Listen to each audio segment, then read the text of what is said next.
Happy Memorial Day to all you Tan and J-Man Show Nation fans out there. Hope everyone has had a fantastic, safe holiday. I know 3-day weekends are one of the greatest gifts to a man that have been given. To the J-Man anyway, as it is Monday night. I'm feeling refreshed and ready to roll here, T-Dog. How you feeling tonight? Feeling good, Jay, man. And in your books and in your words, it's the first day of summer. Yeah. And according to you, so feels good out there today. Breezy at times, but got some sun today. Got a little sunburnt. Nice. You know I am tanner than most, so that means I got to get sun. I got to get burnt first, and then it turns into a tan after it peels. Yeah. But no, it's been a good weekend. Finally fired up the grill today. Had some burgers, some hot dogs. So, nice. You're not a chili dog guy, are you? You don't like chili, right? I don't like beans. I'll say that. Okay. If your chili doesn't have beans in it, I'll eat it. But it was beanless chili, but you wouldn't have liked it because it was Skyline. It was Skyline out of the can chili. So I don't mind Skyline, honestly. I'll go out there and say it. I think it's incredibly overrated and a big old pile of slop garbage, but very edible. I'll say that. And I mainly just like to give some crap to you guys that really like it. That's fair. That's it though. I really have nothing. And honestly, the thing I have most against Skyline is it's Cincinnati. That's the thing. All right. I have a predisposition to hate Skyline chili because it's based out of Cincinnati. But I can respect that. Yeah.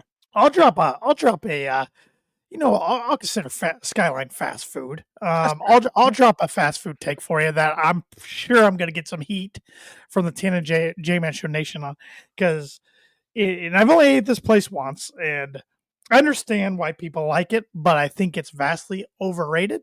In-N-Out. Oh, I agree with you. Definitely. In-N-Out. Yeah, I've eaten at In-N-Out, I would say 4 to 5 times in my day, but I 1000% agree with you. I'm much more of a Shake Shack guy. I think I've made it known on this pod many a time that I prefer Shake Shack to In-N-Out. I also prefer Five Guys to In-N-Out, and I also prefer Culver's to In-N-Out. But In-N-Out's one of those things. If you're on the West Coast, when in Rome, you got to have it. So I usually partake. I mean, it's a bad burger is still pretty dang good, in my opinion. So, yeah. Actually, before we do Birdie Bogey, this actually segues me into our blind ranking today, which is a pretty good segue. Doing something a little different with the blind ranking this week. It's not sports related. It's more Memorial Day weekend related. I like it. And that is grilled meats, because a lot of people fire up their grill for the first time. Now, I'm a guy that grills throughout the winter.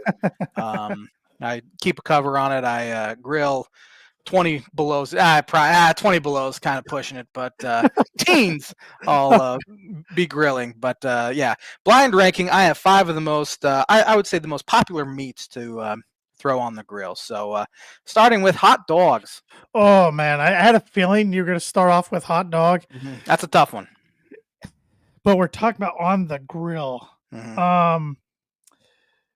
This is going to be controversial, but I'm going 1. I like grilled hot dogs, man. I like grilled hot dogs.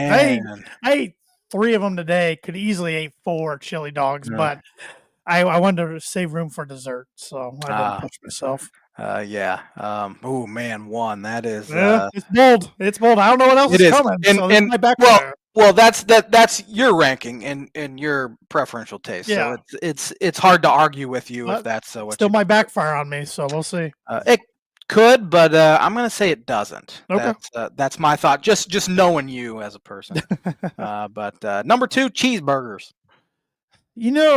I like burgers. I like them better at home than I do out at a restaurant. That's fair. I mean, I'll get a burger at a fast food restaurant, but if I'm going to a sit down, I rarely get a burger. I will once in a while. I did get one at Dreddy's place last Friday for lunch. It was really good. I was just in the mood for a burger with some pepper jack cheese on it, some habanero pepper jack. I don't know what else you got out there, so I'm putting burger at 4. All right. Number 3 I have here on the list is steak. All right. I was hoping steak's going 2. I feel good. I could have Okay. put it one in my mind. I was going back and forth with that and hot dogs, but I find myself more in the mood for hot dogs on the grill than I do steak on the grill. But man, you get a good ribeye on the grill or a good T-bone, Yeah. medium to medium rare. Hmm. Hard to beat Yeah. them. Yeah, once you really know how to cook a steak, you can make them honestly better than what you get at a restaurant at like your Very normal true. chain, sort of non-high end steak place. So Yep. yeah, two is a fair ranking, and I think I would have that too as well. Number 4 here is chicken. I do love myself some chicken. It Me too. is my favorite meat, but I don't make it myself on the grill very often. Hmm. It seems like a lot of times if we're eating chicken, I'm air frying it. So with that said, I'm actually surprised myself. I'm going 5. Since we're talking about Interesting. just on the grill, Mm, but I do eat chicken more than any other meat, though. interesting. Yeah, I used to be scared off of doing chicken on the grill just because it's such a quick window of it, you know, being too dry and giving you food poisoning. So Yeah, yeah, but I've dialed it in, and yeah. I think I would say here this year I've grilled more chicken than anything No this kidding. year. Okay. But Alright. last one here on the list is pork chop. Alright, it's gotta go 3. That would Yeah, have been 5 looking yeah, back on I it. agree. I don't mind pork chops, but I barely ever eat them. Yeah, I can't same. remember the last Yeah. time I've ate one. If I had to re-rank it, I still feel good about 1 and 2. Um, I would have put burger 3. Yeah, I would have moved everything up 1 and Okay, then pork chop that's 5. fair. So, well, how would J-Man rank his 5? I would honestly, I'd do cheeseburger one. Okay. I love burgers on the grill, and as you know, I do order burgers out quite a bit Right. too. But I also know how to do them very well on the grill. Not to toot my own horn, but it's hard. Sounds like you're tooting your own horn to me, but It's hard to screw up a burger on the grill. And then I'd probably do steak 2, yeah. chicken 3, hot dog 4, Okay. pork chop Yeah. 5. So Yeah. not too far off from your list, but man, I'm hungry now. That Mooney on Facebook said, high heat 5 minutes Yep, aside, chicken is done. Thank and you, done. Blackstone. Yep. Yep, Yep. yep. Very good It's point. it's honestly pretty easy once it was mainly just getting over the fear of Yeah. salmonella. Honestly, Well, no, I've had a backfire before with the wings in the air fryer. Doing yeah, them from me raw, too. where I think they're done. Bite into them, nope, there's a lot of blood. Yeah, Not done. Yeah. not done. So, Yeah. yeah, but good. I like switching it up, Hmm. starting with a different segment than the birdie or bogey, and that's the blind ranking segment, which is brought to you by Like It Is Every Week, Proforma Print 2 Promo Group. If you're looking for a trustworthy, dependable resource for next trade show, company picnic, or sales meeting, Proforma Print 2 Promo Group has over 50 years combined experience in promotional products and commercial print. They strive for fast and efficient response to all your print needs, so you look no further. Let them be your one source print and promotional company today by giving Barbara Van Weinsberg a call at 574 210 3815. All right. Now we'll get into the birdie or bogey question here. NBA playoffs are hot and heavy. Wild NBA playoffs so far. We'll talk about it here in a bit. But pretty cut and dry question night, J-Man. I want to know, who is the NBA's all-time winningest franchise to have never won an NBA championship? Man, that's a good question. Man, that's a good question. I'm just gonna mark myself down a bogey immediately tonight. So, but good question. Birdie or bogey is brought to you by Arlington Public House for good food, casual atmosphere with Greg Cocktails, located 703 Main Street in Rochester, Indiana. And it's ironic. We were just talking about pork chops. Their weekend special was a French onion pork chop. Ah, The interesting. 12-ounce marinated bone-in pork chop roasted to perfection, topped with melted provolone and smothered in house-made French onion sauce, finished with crispy Swiss cheese crisps and Mm. herb crouton crumbles for the perfect crunch.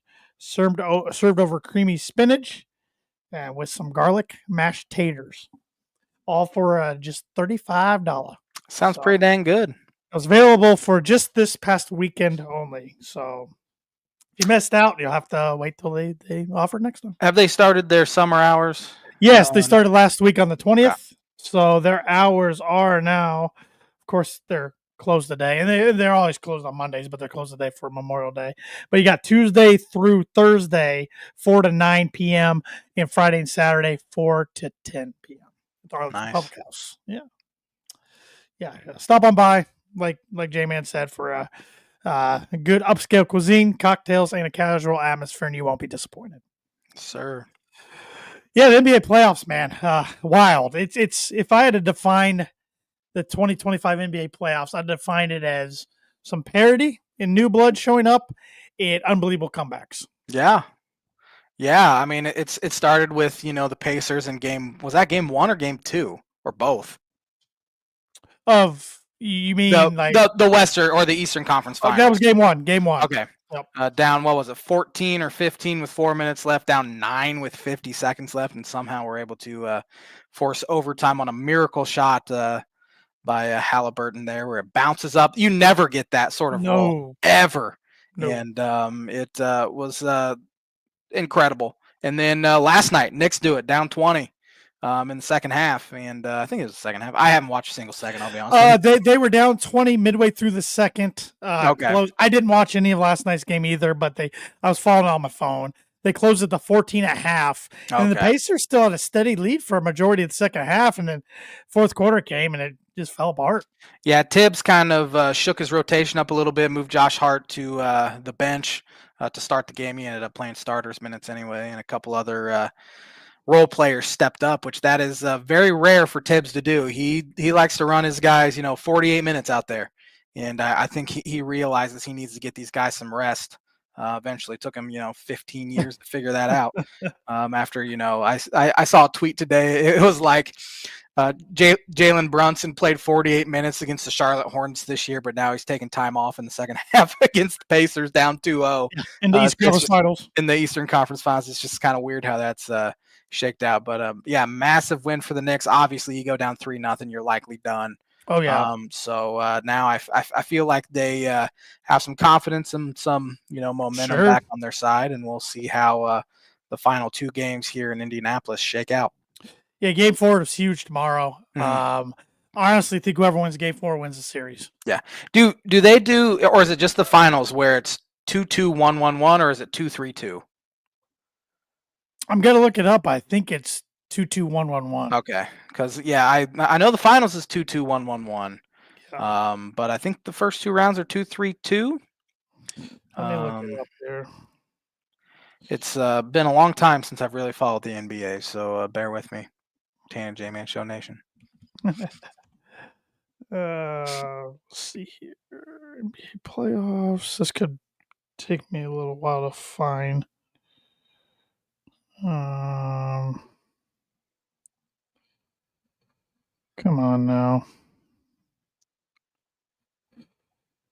Yeah, let me try to Google NBA conference finals 2-2.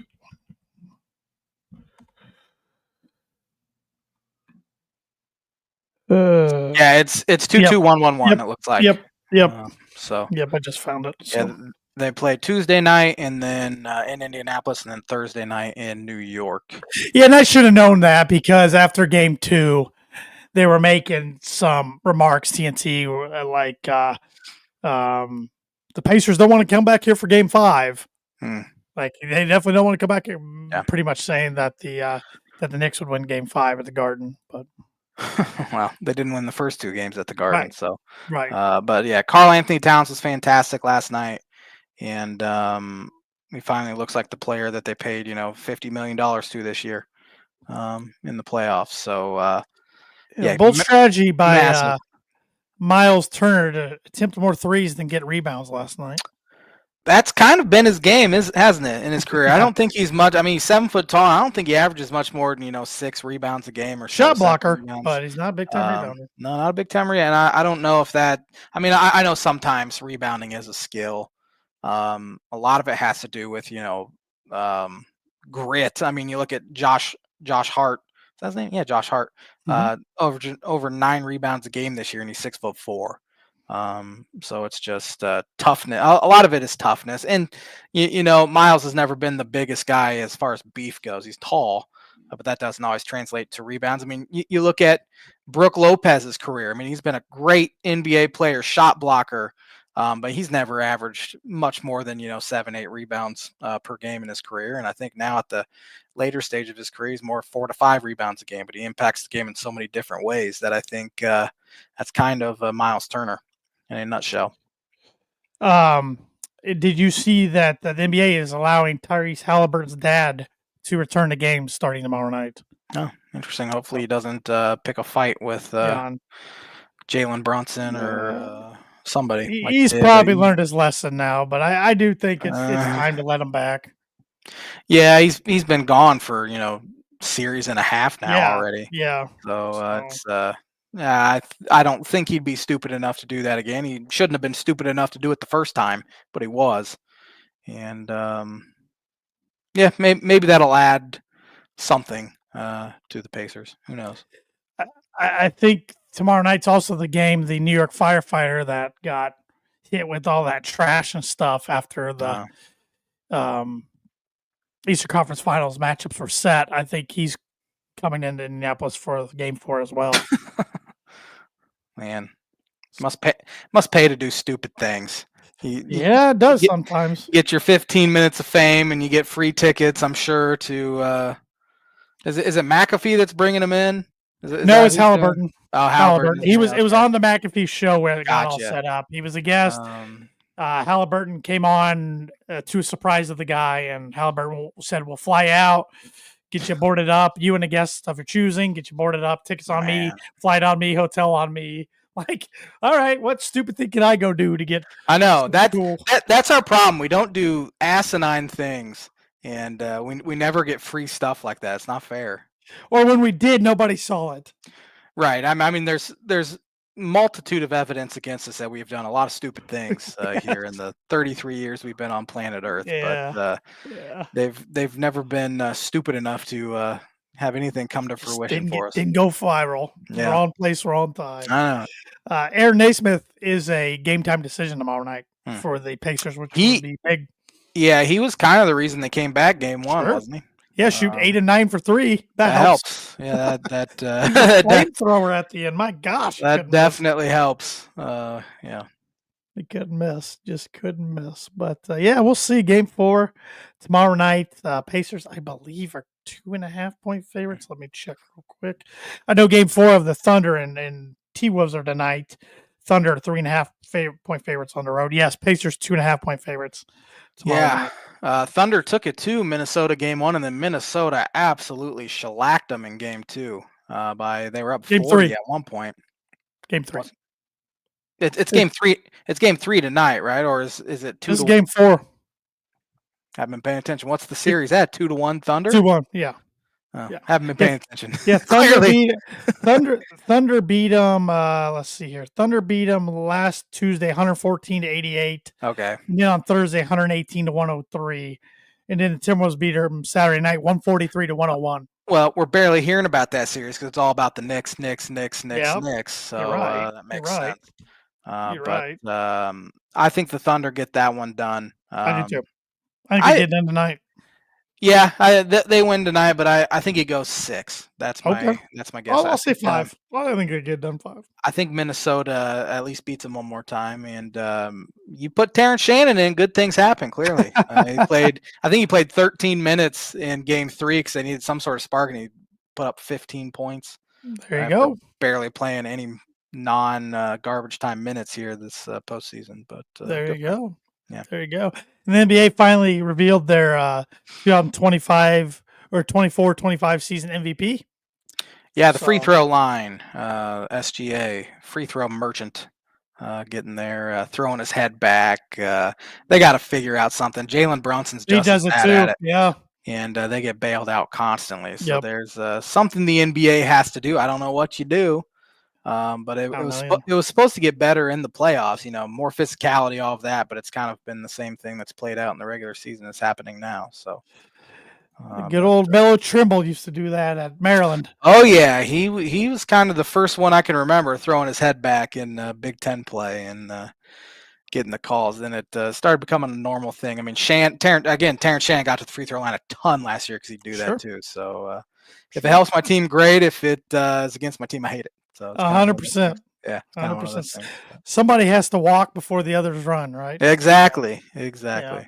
Yeah. But you originally picked the Knicks to win the Hmm? series and the Thunder. You sticking with those picks or are you changing them Yeah, up? I'm sticking with them. Okay. Especially, I mean, obviously, if the Knicks would have lost last night, they would have been done, in my opinion. But this will actually be the J Man's Book It prediction of the week for this week. I think the Knicks Pacers series goes 7. That's my prediction for this, and I think I had it going 7 last week as well. So Mm-hmm. I'm sticking Mm-hmm. to it here. But J Man's Book It prediction of the week brought to you by Travis Watching Agency, insurance agency for life, home, auto, business, renters, workers' comp, and farm insurance. Contact Travis at 219-869-4561. His email is travis.watching@infb.com. Yeah, Travis is going to be very disappointed in your book prediction Yeah. because he is I believe he's an Indiana Pacers season ticket holder. If not, he goes That to a makes lot of sense. He games. goes, yeah, He was in was the there house last night. he was Yeah. there last night. Yeah. Yeah, I mean, my booking prediction wasn't that the Knicks would win. It was just that it would go 7. Yeah, So that's true. That's true. as long as it goes 7, I get it That's correctly. true. But Sean Shriver with a big one here, the slaw dog. I assume that's coleslaw on a hot dog. That's just my guess. No, it was the Oscar Mayer 500 that was Wouldn't ran know. on Saturday, and the winner was the.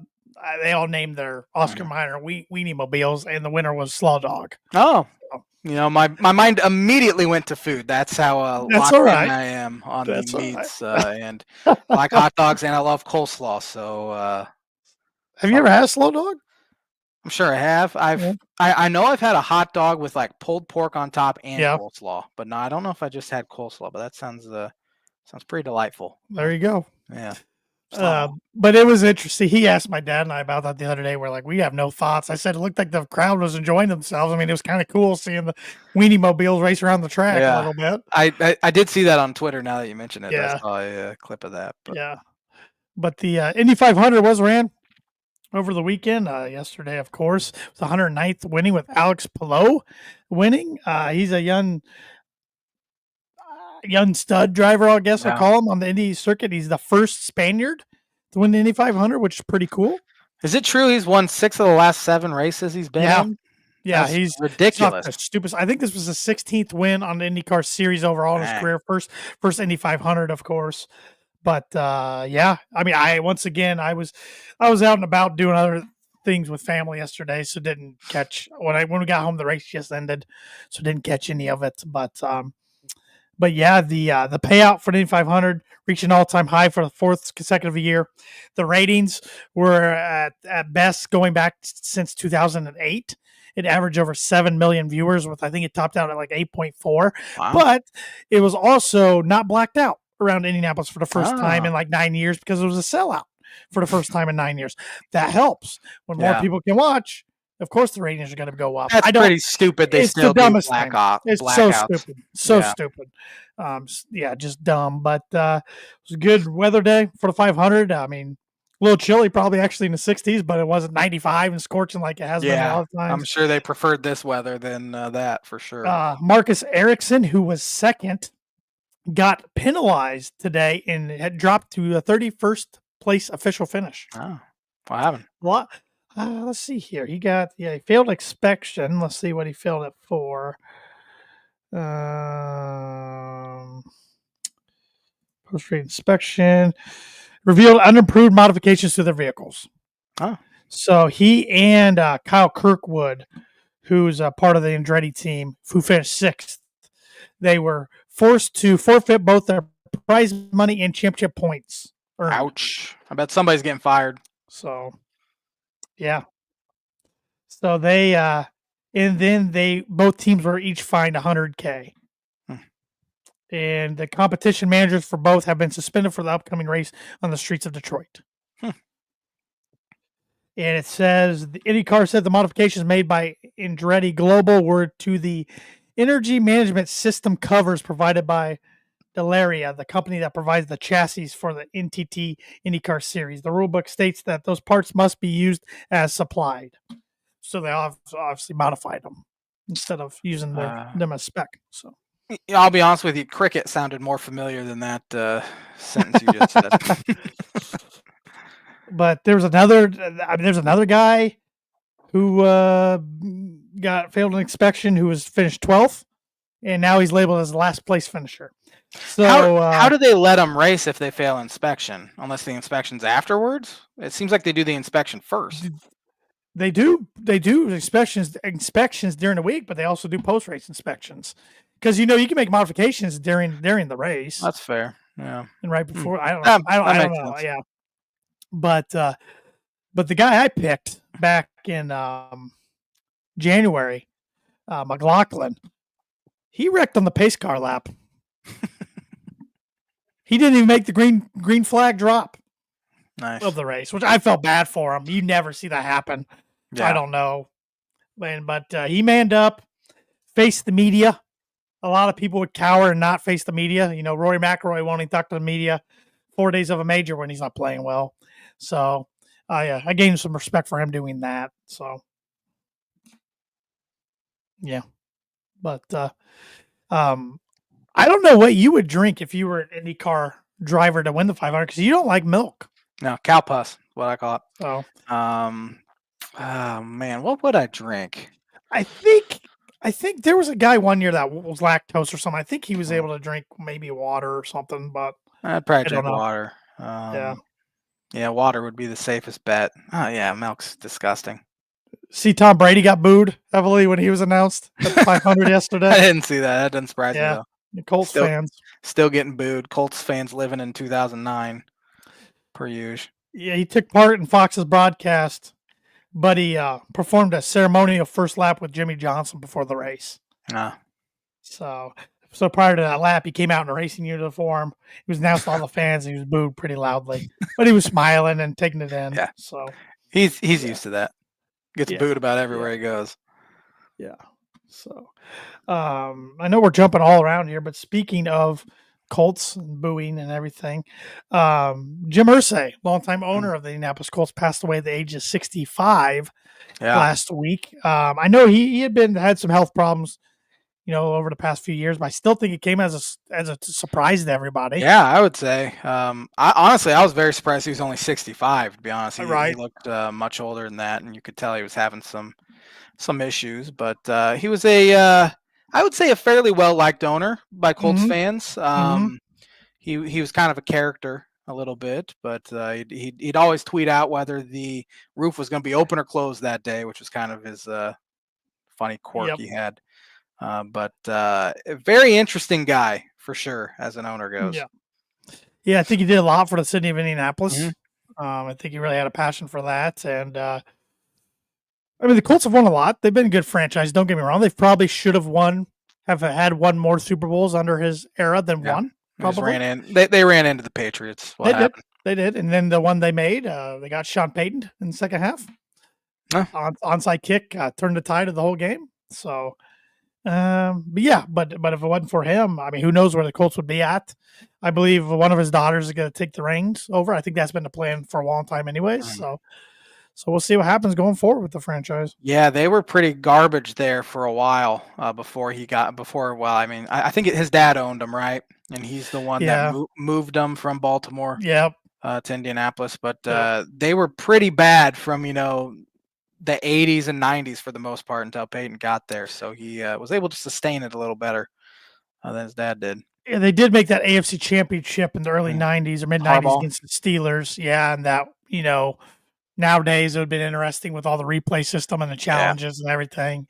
If that catch at the end would have been ruled incompletion still or a catch. I think it was still incomplete, but it was pretty close. But you're right. For the most part, they struggled, and then Peyton came and struggled early on, but then they turned into paying and the whole AFC side for a long time. Then Andrew Luck came, and they were a pain, but should have been a pain for even longer than they were. So Yep.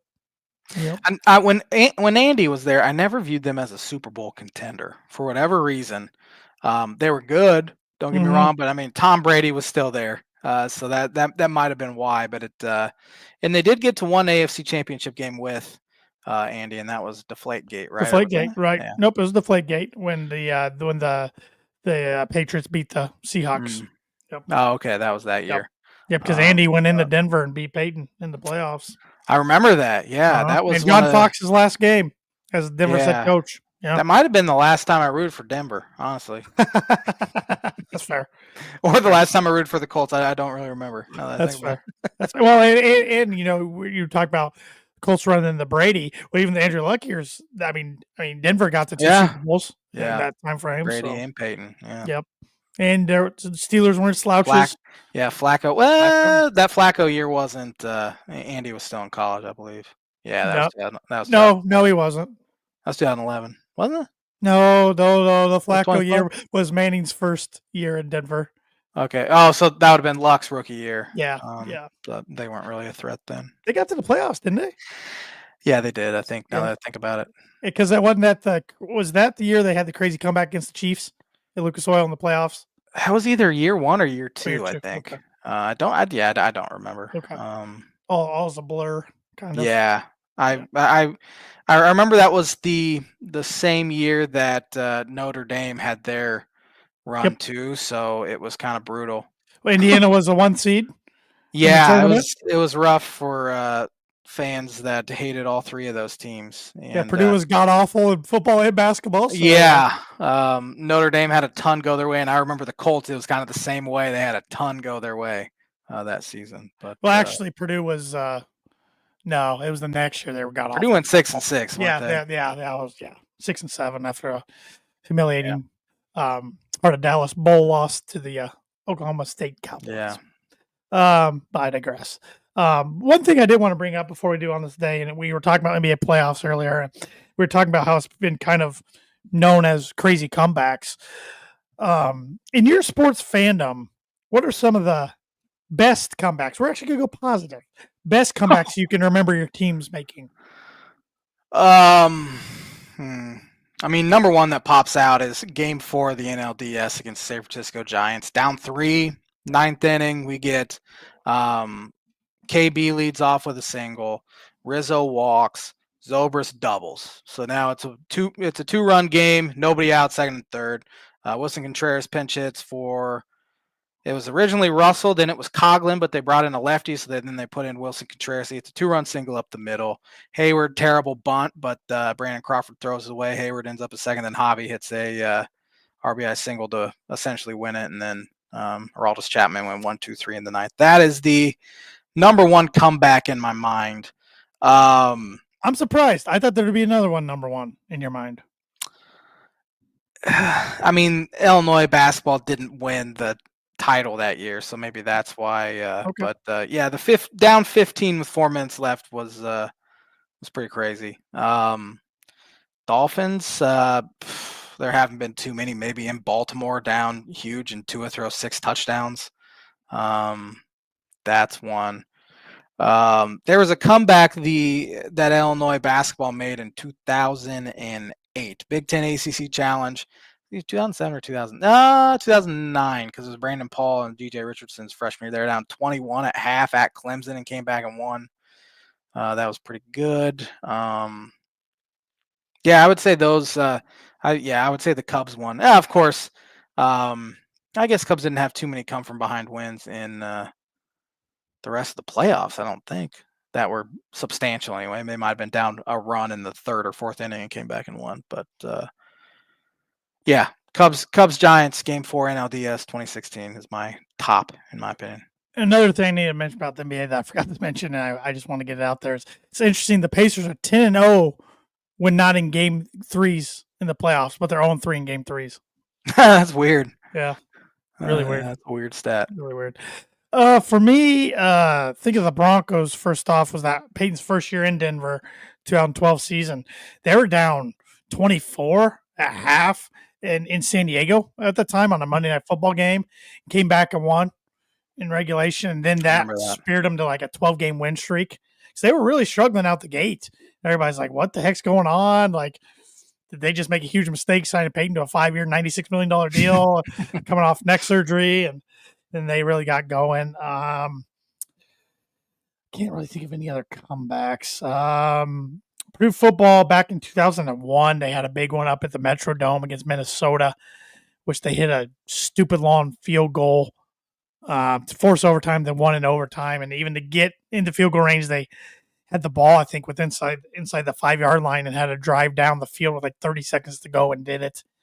The quarterback was Brandon Hance at the time. He was quarterback right after Breeze for first portion of the year, and then got benched for Kyle Orton later on. Then he transferred to USC and never played. Can't think of any others. Purdue basketball, I would say the 2009-10 season, they were at Alabama.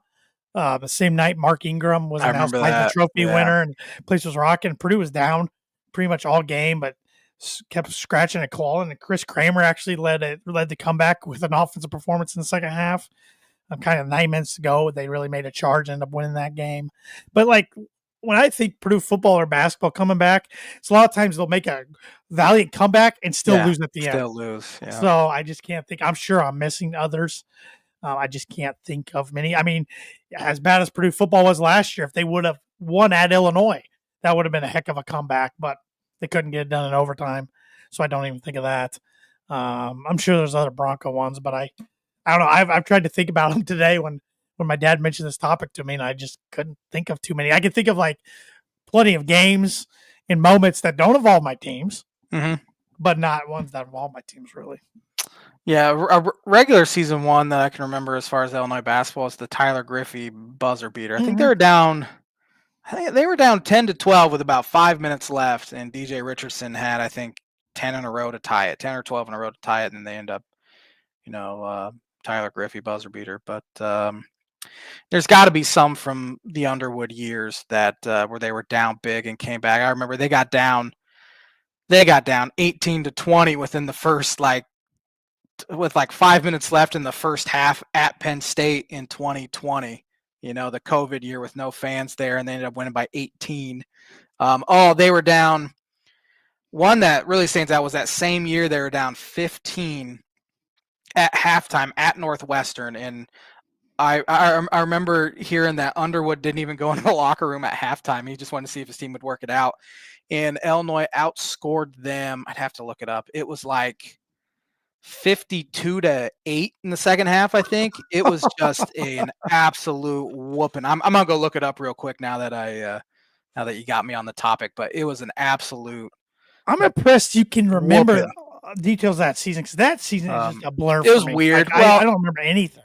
They were a 1 seed. That helps me remember. That's right. You're right. That's a good point. Good point. So it was just a middling season, like I barely remember anything from 2 years ago, the Matt Meyer year, because they were a 9 seed, just kind of boring. At Northwestern, let's see, they ended up winning 81-56. They were down 43-28 at half and won the second half 53-13. So I wasn't off by two. No, I wasn't off by too far. They won the second half by 40. That's a pretty good half there. But that's crazy. One that sticks out to me. That's crazy. I mean, of course, if we're talking about like outside of our teams, I think of Super Bowl 51, 48-3. Or 48, geez. 28-3 lead by the Falcons, choking it away to the Patriots ultimately losing in overtime. Yeah, that's the biggest one, I think, Super Bowl wise for sure. That's happened. Yeah. Warriors blowing a 3-0 series lead to the Cavs that one year. That was a big comeback. Yeah. I don't know. Now I put myself on the spot. I can't think of much. I'm so bad at even like who played in the championship games of recent years. I can go back. I'm getting back 10 years, no problem. But the past 5 years, there haven't been any too. I mean, Florida was down by a decent amount this year in the in the title game. Well, so was Kansas 2 years ago. Yeah, they were down big at half or big in the first half to Carolina. Came back and won, but man, big comebacks. A big NCAA tournament one was that one where I think it was Texas A&M against Northern Iowa. A&M was down 12 with like 40 seconds left, and they kept forcing turnovers and ended up tying it. Alex Caruso, and I think they ended up winning the game. I can't remember if they won now, but that was a massive comeback. And of course, I got to mention as a Yankee fan, I don't have to, but I will. The ALCS in 03. Blowing a 3-0 lead. Yeah. Yeah, that was pretty big. Yeah. Not 03, 04, excuse me. Yeah, that No, was 04. 04. Yeah, 03 03 was the they lost to the Marlins. Yeah. Aaron Boone Yeah. walk off Yeah, they against should have lost that year. Timmy Wakefield. Yeah, Yep. yeah. And they lost to the Marlins. So, yep. Yep. You want to get educated? I do. I need it. All right. Let's look Terribly. at some sporting events that happened on May 26th. A lot of Preakness. A lot of Preakness.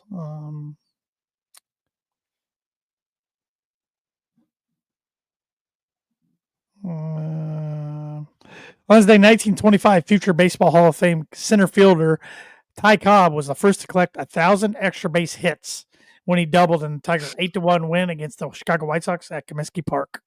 He was a pretty good hitter, pretty good lefty stick there.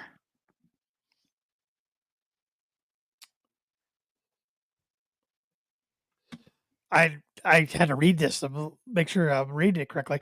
On this day in 1946, New York Yankee Mel Ott retires from playing to be a manager, only with a 2 for 42 and hitting .048. He must have started the year 2 for 42, and he's like, it's probably time to hang it up. Yep. Seems like he's something you'd see in the movie. Yeah. Or my Wednesday junior night. year of high school. On this day, I wasn't going to bring it up. On this day, 1959, MLB Pittsburgh Pirates Harvey Hendricks pitched 12 perfect innings, then loses in the 13th to the Braves at Milwaukee County Stadium. You will never. I would put money on that we will never see a guy throw 10 innings or more in a game anymore. I think those days are over unless we have a very rare, low pitch, 9 inning game that goes to extras that maybe they'll throw him out there for the 10th, but I highly doubt it. Yeah. On this day, 1974, the Indianapolis 500 was ran for the first Sunday start ever. Oh, Johnny Rutherford claimed first of 3 Indy victories. I wonder if they used to do it on Monday. I always thought it was Sunday, so that's news to me. News to me. On this day, 1988, the Stanley Cup Finals were won by who? 88. Whoever Wayne Gretzky played for, I have no clue. Actually, I think you're right. I'm pretty sure you're right. The Edmonton Oilers beat the Boston Bruins 6-3 for a 4-game series sweep, and the Oilers are in it right now against the Stars. You got the Oilers and Stars, and the Hurricanes and the Panthers. Okay, I thought it was the Cup. Yep. Not quite the Cup yet. On this day, 1991, the Indianapolis 500 was ran. Rick Mears won from the pole, becoming the third 4-time winner, joining A.J. Foyt and Al Unser. Record 6th career pole position for Mears. On this day, 1993, Major League Baseball, Carlos Martinez famously hit a ball off Jose Canseco's head for a home run. Yeah, that's I used to have like a baseball blooper video, like a DVD from like the 90s, and that was I think about the number one play on there. He biffed it right off his noggin for a homer. Here's one you don't see very often. Two teams both hitting inside the park home runs in the same day. That is rare. Same game. On this day, 1997, Sammy Sosa of the Cubs and Tony Womack of the Pirates hit inside the park home runs. I wonder where that game was at. Well, I take that back. It might not have been against each other. It might have just been in the same day, because I just at first thought it was against each other, then I read it and it didn't state that. So yeah, I'm trying to think where Sosa's was. It's so hard, and it's nearly impossible to hit inside the park or at Wrigley unless they don't know the ground rules and they stick their hand in the ivy or something, and then it's game on if the ball gets stuck. Last one I've seen there that I can remember was Tony Campana. And it's because it hit off the sidewall, and it probably could have been scored a E7 by the left fielder Yonder Alonso with the Reds at the time. But it's really difficult to do that. I can't remember where he did it, but I can see it. I'll look it up here in a bit. So, on this day, 2002 Indy 500, defending champion Elio Castroneves of Brazil became the 5th driver in Indy 500 history to win back-to-back races for a second of 4 race victories. Spider-Man, his nickname for climbing the fence. Oh. Some other IndyCar. On this day in 2015, the Cleveland Cavaliers won the NBA Eastern Conference. Okay, that's cool. A lot of other Indy 500. So, yeah, that'll do it. Nice. for the On This Day this week, which is brought to you by, like it has been every week in 2025 and in 2024, Mooney Woodcrafts. Mooney Woodcrafts is get the read up here. There it is a veteran-owned and operated woodcraft shop based out of Texas with Indiana grassroots. They provide 100% hand-cut custom designs that fit your needs, and their pieces are a great addition to any home, office, or man cave. You can see some of their recently completed projects by visiting them at Mooney Woodcrafts on Instagram and on Facebook. And if you tell them the Tan and J-Man Show sent you, you get 15% off your first sign order. And Thad is starting to experiment with some laser designing as well. Nice. So not just wood, but also some laser designing. Let me see if I can show you one here on the camera. He made this for Smith Family Farms in Rochester. It's I hope you can see that. Mhm. It's a patch like you see on hats. Cool. So yeah, he's very cool. He could be doing some rebranding here in the near future. Might not just be Mooney Woodcrafts. So be on the lookout for that. But if you're looking for a wooden sign, get a hold of Thad. He's your man. 15% off your first sign order if you let him know the Tan and J-Man Show sent you. All right, J-Man, I feel like we got a lot of baseball to catch up on. Yeah, Cubs had a good week. They've had a good 7 days since we've done this. 7 games, I should say, since we've done this. They've gone 5-2 against teams they honestly really should beat. They won 2 out of 3 in Miami. Should have been a sweep. Up 1 in the 9th, 2 outs, nobody on, and 0-2 count on Derek Hill and Cubs current closer, I should say, Danny Palencia. Hung a breaking ball. He hits it into the gap, walks a guy, gives up a 2-run double to win it. So that was very frustrating, but they found a way to win the next 2. Then they go into Cincinnati, where they haven't won a series there since 2022, I think, and get down 4-0 in the first inning, and then get down 6-2. And Pete Crow Armstrong put on an absolute show. Hit a 2-run homer off of Hunter Green, 100-mile-an-hour fastball in the outside corner. He pulled for a homer. It's literally the fastest pitch. It's the first pitch ever at 100-mile-an-hour in that location for a lefty to hit out to right center. And he did it. And then he hits a grand slam to give him the lead. And Cubs absolutely lit them up from the 7th inning on, scoring 11 runs the final 3 innings. They lose on Saturday, and then yesterday find themselves down 8-3. Chip away, end up tying it on a Reese McGuire, who just got called up. So interesting story with him. He's been an up and down guy. He's been with the White Sox, Blue Jays, Red Sox. He had some off the field issues that if you want to Google it, I'm not going to say it on air because it's kind of bad. I'm Googling it. But Reese McGuire? Yeah. Please do not read I'm it not on going air. to say it. I just he gets released by the Cubs. He was in AAA, gets released a few weeks ago because he wants to explore other opportunities. Then they bring him back, and immediately Miguel Amaya strains his oblique. So he's out for probably a month, I would say, at least. And Reese McGuire comes in. Good. Yeah, pretty bad. Reese McGuire comes in, hits a homer in his first at-bat, and then hits a game-tying homer in the 8th inning. And Cubs end up Seiya Suzuki with a 3-run bomb just a few batters later to put the game away. And so they had 2 comeback wins against the Cincinnati Reds. And then today, I would say played their D- game. Only had 4 hits today, but they're playing the 9-45 Rockies, so they found a way to win 3-1. 9-45 on May 26th. You haven't even won a double digits yet. That's embarrassing. They did beat the Yankees once over the weekend, which was a shock. And this is a series Cubs have to sweep. There's no excuse not to. I mean, Rockies have won. I can count on one hand, how many games they've won on the road. So have to sweep this one. And they are 12 games over before the end of May for the first time since 2016. So they're getting the pitching is still a major concern. Ben Brown, who's been in the rotation all year, has an ERA near 7 now. They have injuries with Shota Imanaga. He's out until well into June, is what Craig Counsell said, which is not good. Bullpen has pitched better, but still a major concern. And but this offense, they're leading the majors in runs currently, 6 runs a game. 5 of the top 6 home run leaders in the NL Central are Cubs. They have the top 4. Pete Crow Armstrong has 14, Seiya Suzuki 14, Kyle Tucker 12, Dansby Swanson 11, and Carson Kelly with 9. Those are 5 of your top 6 in the NL Central, with O'Neill Cruz with 10 or 11 on the season. And as of yesterday, it was Seiya Suzuki was leading the National League in RBIs. Pete Crow Armstrong was right behind him, one behind him for second. So they are playing very, very good baseball. First in runs, as I said, third in homers, second in RBIs, third in steals, first in batting average, third in on-base percentage, second in slugging, third in OPS, fifth in walk percentage. They have the 6th best strikeout percentage. They run the bases really well. They play great defense. Pitching, major concern.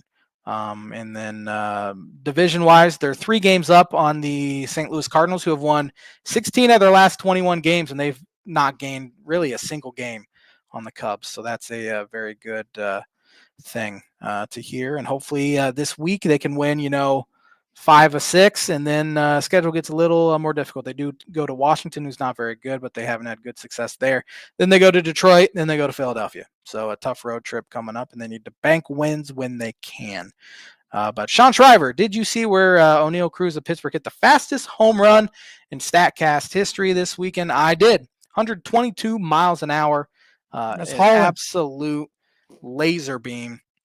I don't think it was the fastest ball ever hit in StatCast era. I'm pretty sure the fastest ball ever hit was a Giancarlo Stanton ground out, believe it or not, at 123 miles an hour off the bat.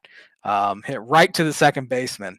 But yeah, fastest home run ever, O'Neill Cruz. And they had a halfway decent week. Honestly, they won 2 or 3 against the Reds. And then I think they might have won 2 or 3 against the Brewers as well. They're up to 19-35 record. 1935 record, 13 and a half games out, though, which is not ideal. 14. 14 out now, yes. This was as of yesterday. But elsewhere around baseball, Philadelphia has the best record in the National League. They are 2 up on the Mets as of last night. Again, the Memorial Day game slate has not been updated on this that I'm looking at. I'm looking at Baseball Reference. But Mets are 32-21. Braves are 8.5 out. Washington 10 out. Miami 12. Cubs 3 games up on St. Louis. 6.5 up on both the Reds and Brewers. 14 up on the Pirates. Dodgers have a game lead on the San Francisco Giants. 2 up on San Diego. 6 up on Arizona. 23 games up already on the 23.5 probably at this point. It is 23.5 on the Colorado Rockies. Seattle Mariners winning the AL. They are 3-23 on the road. I was going to say I could count on one hand how many road games they've won. And 6-22 at home. I mean, Cubs need to win the next 2. I mean, you look at the pitching matchups, they should, but you never know. It's baseball. It's weird. I will be in not a very good place if they lose the next 2. That's for excuse me, dang sure. So hopefully the Cubs can do that. 33-21. I'm feeling pretty good about where they're heading, and they need to make a move for a starting pitcher sooner rather than later. Unfortunately, teams are very hesitant to trade guys pre, All-Star break even. So you got maybe 6 weeks before you can really start digging into the trade market. So have they extended Kyle Tucker yet? No. That ain't happening, I would say. And I think Tom Ricketts' house might get burned down if they don't. They'll say they tried when he ends up signing with the Los Angeles Dodgers, but no one will believe them, nor should we. So hopefully they do. That's for sure, because they need it. This can't be a 1-year sort of thing. This needs to be a sustainable winner, which there's no reason why they shouldn't be. And if they decide not to, it's entirely on Tom Ricketts and his I'm finding myself getting angry, and I shouldn't be getting angry because they're 33-21. So That's my fault. That's all me. That's all me. Seattle Mariners winning the AL West by 1.5 as of last night up on Houston. Texas Rangers have been very disappointing. They lost 2 of 3 in Chicago White Sox over the weekend. That's bad. That's poor. Angels 4 games back. The Athletics have lost like 14 of their last 15. There goes my bowl prediction there. Yeah, they were looking pretty good there for the first 6 weeks, and they have just flatlined here. Yep. But White Sox are bad, 16.5, but they're kind of fun bad. They're better than last year, that's for sure. Rockies are on pace to actually break the White Sox loss record. So that's people fun. need to stop going to games. Agreed. But they won't. Royals are 29-25. The Twins have been on fire the past month or so. They are right in at 4 games back. Cleveland as Good well, 4 division. games back. Good It is division. very good division. Yeah, 4 of the 5 are over 500. Detroit has the second best record in the majors right now. So Yankees are winning the East by 6 games. All those, I mean, Baltimore's been the most disappointing team in the They league. fired their manager, right? They did, and I think he's a pretty good manager. You lose games, the manager is going to be the casualty, but honestly, the owner should be the casualty. Yeah. I mean, they have all these young position players, and they didn't even attempt to sign Corbin Burns this offseason. And their pitching, they signed a bunch of old guys that have just gotten absolutely rocked. I mean, their team ERA this year is 5.54. They have one good guy in the rotation, Tomoyuki Sugano, who is a rookie from Japan. He's a 35-year-old rookie, 3.07 ERA, striking out less than 5 batters per 9 innings. Can't imagine that's sustainable. They had Charlie Morton was kind of their big pickup. He's 0-7. I don't like wins and loss record for a starting pitcher, but he's 41 years old, 7 losses already, 7.68 ERA. So he's earned every bit of those losses. And then Kyle Gibson, 4 starts for him, 16 ERA before they let him go. So their bullpen has a few good pitchers in it, but that rotation is absolutely brutal so far, and they are the most disappointing team in the league. But everyone else besides the Yankees in the AL East is pretty mediocre. Boston's 2 games under 500. Rays are right at 500.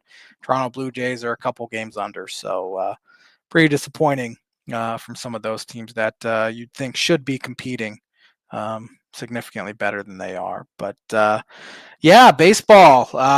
We're here almost June already. I mean, they've played 54 games to date, so we're a third of the way through the season already, which it happens really fast. And this stretch to the All-Star break is big because you want to show your front office that you're going to contend, and this is where teams start to fall back a little bit or progress. So this is a key stretch, and heading into the MLB draft as well near the All-Star break. So yeah. That's all I got. Before we get to Birdie or Bogey, I did look up the Sammy Sosa 1997 Anthony Womack inside the park home runs. It was in Pittsburgh. Okay. And it was the same game. It was the same game, same inning. Less than 5 minutes apart in the 6th inning. It was the first time it had happened in the same inning since 1977 when the Rangers Toby Harrah and Bump Williams did it on consecutive pitches. Man, there had to have been some pretty generous official scoring there for guys to do it on back-to-back. So that's crazy. That blows my mind. That's happened before. Yeah.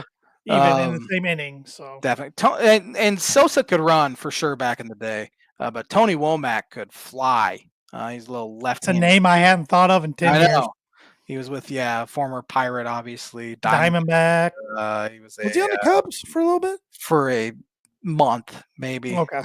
And then I think he was a St. Louis Cardinal as well at one point. But that's a blast from the past. Tony Womack for sure. Tony Womack. All right, Birdie or Bogey question for this week's pod. Who is the NBA's all-time winningest franchise to have never won an NBA championship? Winningest franchise. Pacers. The Pacers are 20th overall, so with 1,980 wins. So no, there's been some others who have not won a championship that have been more wins. Oh man,